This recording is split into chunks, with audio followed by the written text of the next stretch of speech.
अस्सलाम वालेकुम व्यूअर्स, मैं हूं समीना पाशा। उम्मीद है आप लोग खैरियत से होंगे। व्यूअर्स, कुछ हम खबरें और अपडेट्स लेकर इस व्लॉग में आपके सामने हाजिर है जनाब।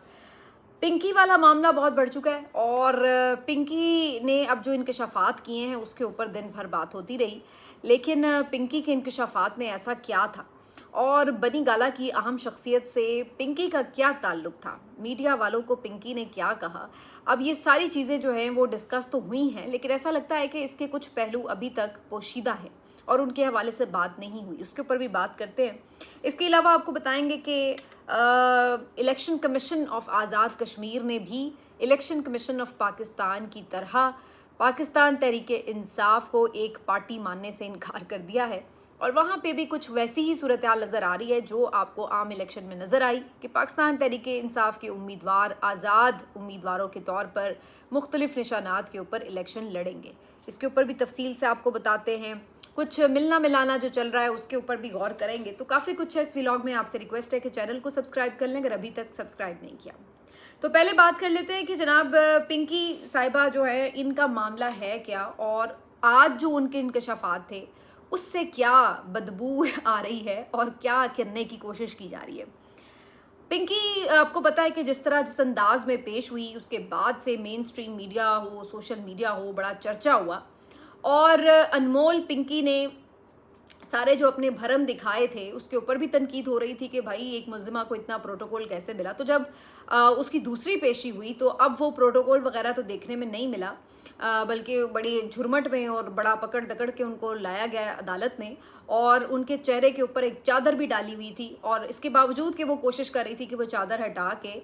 मीडिया से कुछ गुफ्तगू कर ले, लेकिन पूरी कोशिश थी कि उसको मीडिया से बात ना करने दी जाए। बहरहाल ये जो इस टाइप के कैरेक्टर्स होते हैं आपको पता है बहुत शातिर और बड़े चालाक होते हैं और उनको मालूम होता है कि उन्होंने कब कैसे किस तरह से अपने मामलात को चलाना है और किस तरह से अपने लिए बयानियाँ भी बनाना है। तो इसी तरह का ये कैरेक्टर है, इसलिए इसकी किसी भी गुफ्तगू को जो है इस पस मंज़र के साथ देखिए कि ये कोई आम सादा औरत नहीं है कि जिसके ऊपर आप कुछ भी उसके कहे पे बिलीव कर लें। तो बहरहाल आज जो सबसे ज़्यादा जुमला उसका वायरल हुआ वो ये था कि जब उसने इसी पकड़ धकड़ के दौरान मीडिया को ये बताया कि जनाब उसके ऊपर तशद्दुद किया गया है और पुलिस वाले उसको ये एतराफ़ करवाने पर बज़िद हैं और उस पर तशद्दुद कर रहे हैं कि जनाब उसके जो मुख्तलिफ गाहक थे उनमें बनी गाला की अहम शख्सियत भी उसकी गाहक रही हैं और वो बनी गाला में भी सप्लाई करती रही हैं कोकेन वगैरह। तो अब बनी गाला का जब जिक्र आता है तो जाहिर है सबको मालूम है कि वो किस हवाले से मशहूर है। तो सब ने इसको इसी कॉन्टेक्स्ट में परसीव किया कि ये बेसिकली कहानी सारी खुल चुकी है कि जनाब बेसिकली इमरान खान साहब के ख़िलाफ़ बयानियाँ बनाने की कोशिश की गई है कि इमरान खान मनशियात लेते रहे हैं, कोकेन लेते रहे हैं और अब पिंकी डीलर जो है उसने भी इस बात का एतराफ़ कर लिया है। पुलिस की तफ्तीश में उसने एतराफ़ी बयान दिया कि जनाब वो इमरान खान को भी वहाँ पे ये ड्रग्स जो है वो सप्लाई करती रही है। तो बज़ाहिर ऐसा लग रहा था कि कोई ये ऐसी सिचुएशन है, लेकिन पिंकी ने वहाँ पर आकर ये इंकशाफ कर दिया कि ऐसा है नहीं, लेकिन उसको ये मनवाने की कोशिश की जा रही है। अब ये जो सारी कहानी है ये उसने जज के रूबरू भी बताई और उसके बाद मीडिया से चलते फिरते जो एक मतलब ज़ोरदार किस्म के धक्कम पेल में गुफ्तगू हुई उस दौरान भी उसने बताई। और इवन जब उससे ये पूछा गया कि मीडिया को क्या कहना चाहेंगी तो उसने कहा हम तो डूबे हैं, सबको ले डूबेंगे। तो ये भी बड़ा मानी खेज जुमला था, लेकिन कॉन्फिडेंस उसका अभी भी पूरी तरह नज़र आ रहा था। ये अलग बात है कि जो तशद्दुद का वो जिक्र कर रही थी उसका बज़ाहिर कोई हमें निशान नज़र नहीं आ रहा था कि कोई बहुत ऐसी उसकी कंडीशन हो जिसको देखते ही इंसान कह सके कि उस पर तशद्दुद हुआ है। लेकिन बहरहाल उसने ये कहा कि कराची पुलिस ने उसको ये मनवाने की कोशिश की है। उसके बाद से हमने देखा कि सोशल मीडिया पर इस सिलसिले में बहस शुरू हो गई और ये कहा जाने लगा कि जनाब ये इसलिए सारा जो पिंकी वाला मंजरनामा था घड़ा गया कि इमरान खान के ऊपर एक और अटैक करवाया जाए और ये साबित करने की कोशिश की जाए कि इमरान खान तो मनशियात का आदी था और इमरान खान तो मनशियात लेता था और अब तो डीलर जो है उसका सप्लायर जो है वो खुद मान रहा है। मैं पहले तो इसको इस तनाजुर में भी एनालाइज कर लेती हूँ कि चलिए अगर वाकई ऐसा है तो मेरा ख्याल है कि अगर कोई ये सोच रहा है कि पिंकी ड्रग डीलर के कहने पर कौम मान जाएगी कि इमरान खान वाकई आदी है नशे का और उसने वाकई कोई बाकायदा सप्लायर अपना रखा हुआ था और उनकी तमाम बातों पर वो मिन्नो अन जो है कौम मान लेगी और उसके बाद ईमान ले आएगी। तो मेरा ख्याल है कि इससे बड़ा बेवकूफ़ कोई हो नहीं सकता अगर कोई ये सोचे, क्योंकि याद रखिए कि इमरान खान अब वो शख्सियत है कि कौम जिसकी बात मानती है और जिसकी क्रेडिबिलिटी जो है वो कौम की नज़र में है। बाकी तो जितने इंस्टीट्यूशंस थे या आपके मीडिया के लोग थे, कोई भी शख्सियात जो बड़ी जानी मानी जाती थी, बड़े बड़े हमने अदाकार देखे, बड़े बड़े हमने फ़नकार देखे, बड़े बड़े हमने क्रिकेटर देखे, बड़े बड़े हमने मोटिवेशनल स्पीकर देखे, लेकिन जिसने उसके ऊपर अटैक किया उसको डिस्क्रेडिट करने की कोशिश की, उल्टा वो खुद डिस्क्रेडिट होता चला गया। वो ज़माने तो गए कि जब कोई एक फ़र्द ये कहीं बैठ के सोचा करता था कि जनाब इस पॉलिटिकल शख्सियत को डिस्क्रेडिट करना है और फिर वो कामयाब हो जाता था अपना बयानिया बनाने में। तो वो तो अब टाइम ही नहीं रहा, क्योंकि ये काम तो आपने 2024 के इलेक्शन से पहले भरपूर अंदाज में किया। आपने कौन सा इल्ज़ाम था जो इमरान खान पर नहीं लगाया, किस इल्ज़ाम के तहत उसके ऊपर आपने मुकदमा दर्ज नहीं किया, लेकिन अवाम ने क्या किया? अवाम ने आपके वो तमाम तर इल्ज़ामात उठाकर कूड़े के डस्टबिन के अंदर फेंक दिए। बल्कि उल्टा हुआ ये कि जो जो उसके खिलाफ इल्ज़ामात लगाता रहा वो खुद अवाम की नज़र में गिरता रहा और ख़ुद अवाम की नज़र में डिस्क्रेडिट होता गया। तो ये तो एक बड़ी खुली हकीकत है जिसका कोई इनकार नहीं कर सकता, उसके मुखालिफिन भी नहीं कर सकते। वो खुद अपने मुंह से मानते हैं कि जनाब कौम तो वही मान लेती है जो इमरान खान कहता है, और ये हकीकत है। इमरान खान अगर आज ये बात कह रहा है कि ये नवाज शरीफ करप्ट है तो कौम मानती है कि नवाज शरीफ करप्ट है। अगर वो ये कहे कि जनाब पीपल्स पार्टी करप्ट है तो कौम मानती है कि पीपल्स पार्टी करप्ट है। तो कौम अब उसको वो एक क्रेडिबल शख्सियत समझती है जिसके कहे पे कौम यकीन रखती है या मानती है। अब आपको ये अच्छा लगे या बुरा लगे, ये सही है या गलत है, इसके हवाले से आप ये कहें कि जनाब हमेशा ही इमरान खान सही कहते हैं या हमेशा ही वो गलत कहते हैं, आप जो भी इसको नाम दें, लेकिन आज की हकीकत ये है कि इमरान खान के कहे के ऊपर ही जो कौम है उसका एक बड़ा हिस्सा, मेजॉरिटी जो है आवाम की, वो बिलीव करती है। इवन उसके अपने जो लोग हैं, चाहे उनका जितना मर्जी बड़ा ज़बरदस्त सियासी करियर हो, अगर वो आज किसी एक शख्सियत के बारे में ये कह दे कि ये बंदा मेरे साथ वफादार नहीं है, तो उसके बाद आप देखिए कि वो कहाँ खड़ा होगा। और अगर आज वो किसी अननोन शख्स के बारे में ये कह दे कि ये बहुत वफादार शख्स है और ये बहुत ज़बरदस्त शख्स है, उसके बाद आप देखें कि अगले ही लम्हे वो कितना बड़ा हीरो होता है। तो भाई अगर कोई इस आलम में ये बेवकूफ़ सोचता है कि जनाब जहाँ इतने बड़े बड़े पारसाओं के कहने पर लोग नहीं माने कि इमरान खान नशे करता है या इमरान खान ने वो तमाम गुनाह किए जो कि उसके ज़िम्मे आपने डाल दिए मुकदमात की सूरत में, तो जब उनके कहने पे नहीं माना तो आपके ख्याल से एक मुल्ज़िमा, ड्रग डीलर और बिल्कुल एक इस तरह का कैरेक्टर मुतनाज़ा सा, उसके कहने पे लोग मान लेते कि इमरान खान जो है वो मनशियात का आदी है? तो अगर किसी ने वाकई ये डिज़ाइन किया था तो उससे बड़ा पागल और बेवकूफ़ शख्स तो हो ही नहीं सकता। अब दूसरा इसका एंगल ये है कि ये भी ऐन मुमकिन है कि पिंकी, जो कि ख़ुद आपको मालूम है कि एक बहुत शातिर औरत है, उसने जानबूझकर भी ये बात की हो, और मुमकिन है कि ऐसा पुलिस ने ना किया हो कि उसके ऊपर कोई ऐसा उसने दबाव डाला हो, और उसने इस सारे मामले को जो उसके ऊपर केसेस हैं उसको सियासी बनाने के लिए महज ये बयानबाजी की हो कि जी मुझसे ये मनवा रहे हैं, ताकि जो उस सारे मामले का रुख है वो एक सियासी एलिमेंट की तरफ हो जाए। और उसको कुछ लोग हमदर्दियाँ भी इवन दे रहे हैं कि जनाब उसने तो कमाल कर दिया, उसने इमरान खान के खिलाफ झूठ नहीं बोला। तो ये भी हो रहा है। तो कहने का मकसद ये है कि इसको हमें हर एंगल से देखना होगा। ये नहीं है कि आप ये कहें कि जनाब जो उसने कह दिया, क्योंकि वो कौन सी कोई क्रेडिबल शख्सियत है जो उसकी बात पे हम आंखें बंद करके मान लें। पहले मैंने ये बात कही है कि अगर वाक़यतन किसी ने ये कोशिश की है कि उससे मनवाने की कोशिश की है उसने कि भाई आप ये कह दें, तो इससे तो बड़ा बेवकूफ़ ही कोई नहीं हो सकता। लेकिन दूसरी तरफ ये भी याद रखिए कि ये जो बात वो कह रही है उस बात के हवाले से उसके पास भी कोई सबूत तो है नहीं कि वाकई पुलिस ने इन्वेस्टिगेशन में उसके ऊपर कोई तशद्दुद किया और ये बात मनवाने की कोशिश की। तो ऐन मुमकिन है कि वो इसका सियासी फ़ायदा उठाना चाहती है और इसलिए उसने भरी अदालत में या मीडिया के सामने जानबूझकर ये बात जाके मंसूब कर दी उधर बनी गाला के साथ। तो ये बिल्कुल ऐन मुमकिन है। लेकिन उसके अलावा भी ओवरऑल ही आप इस पूरे अगर किस्से को देखते हैं तो उसमें बहुत से सवालात हैं कि क्यों कर जो पिंकी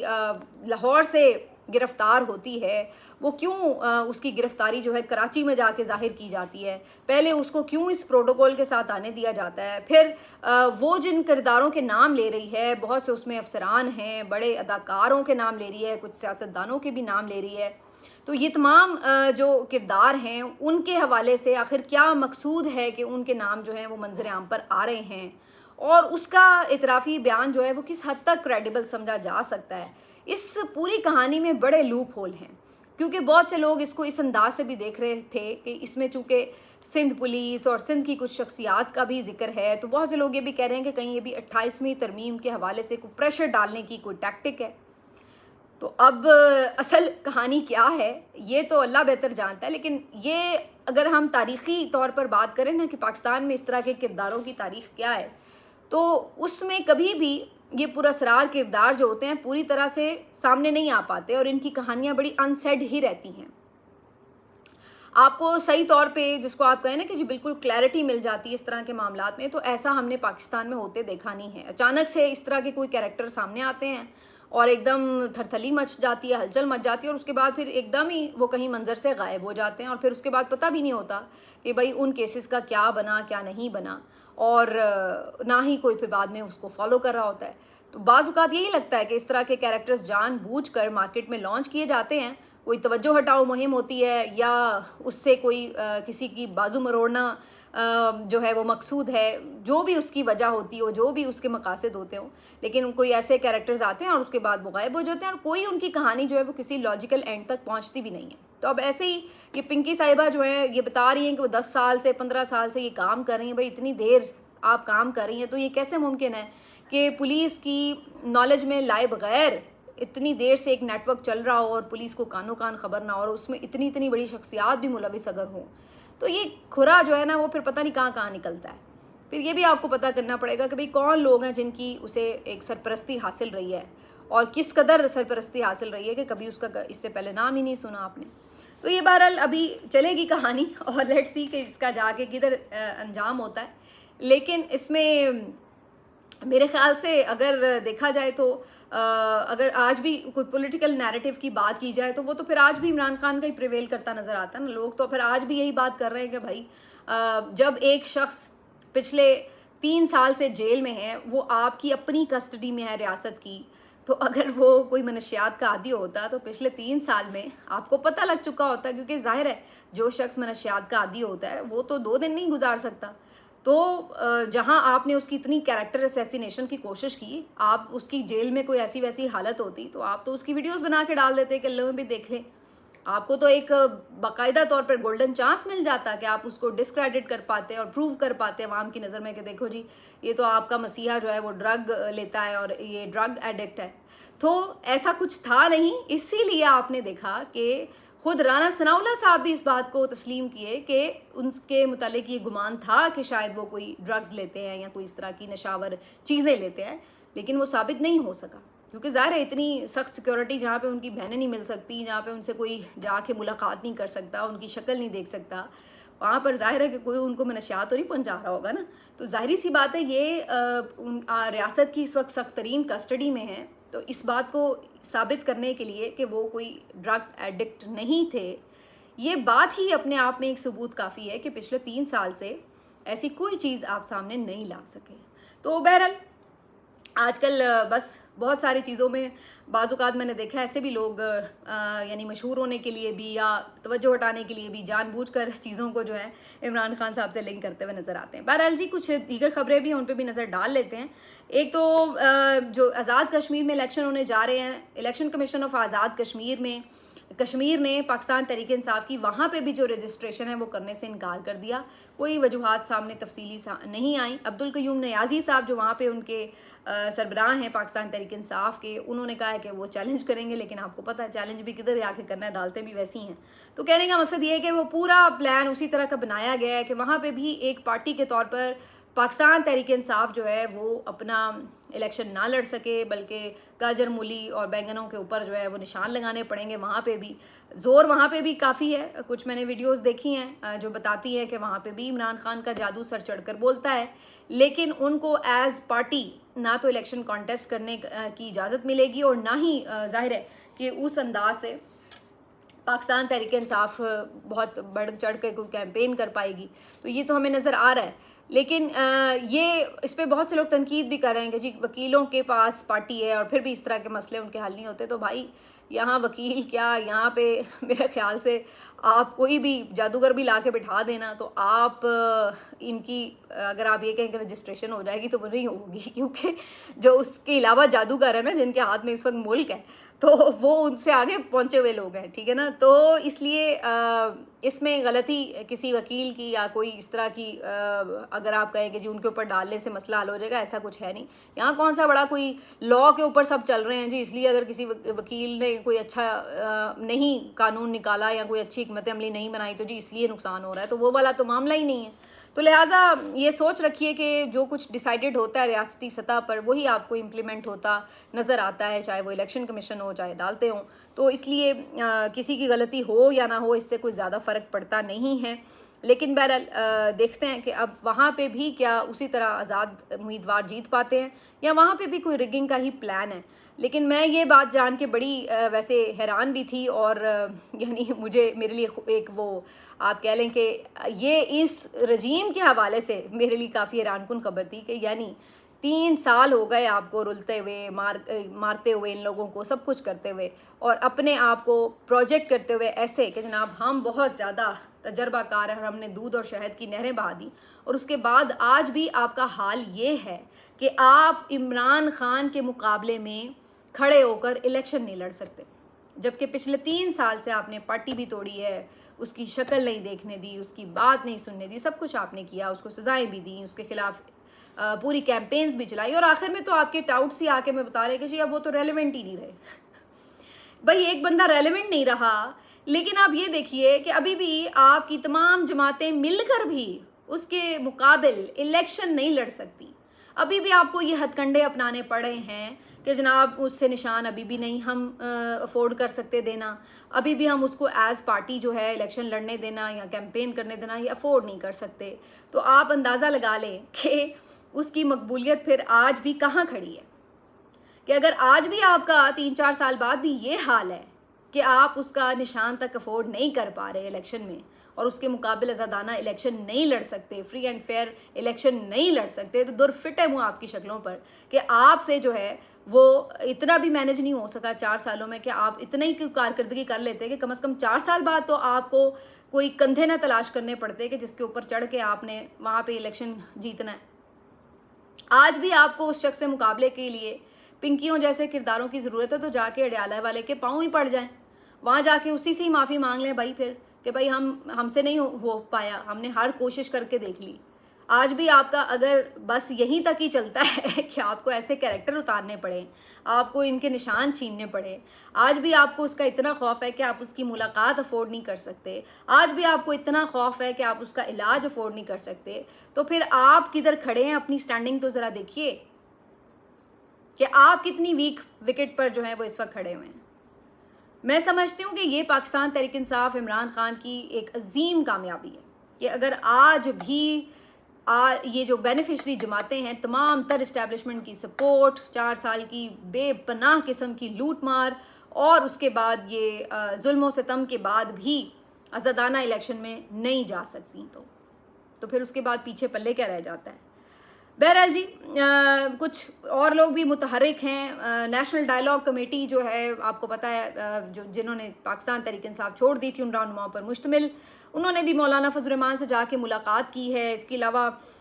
कुछ दीगर भी मुलाकातें वगैरह चल रही हैं, पस पर्दा भी चल रही हैं, जिसमें नए इत्तेहादों, नई नई तरमीमों पर बात हो रही है। और तरमीमों के हवाले से वज़रा ये इनकार कर रहे हैं कि जी तरमीम अभी तक नहीं आ रही, जिससे आप ये जमा खाते रखिए कि अब तो लाजमी है कि तरमीम आ रही है, क्योंकि ये वज़रा इतने झूठे हैं कि जब ये कह रहे होते हैं कि तरमीम नहीं आ रही तो उसका मतलब है आ रही है, और जब ये कह रहे होते हैं कि तरमीम आ रही है तो समझ ले नहीं आ रही। तो इनका वो हाल है। लिहाजा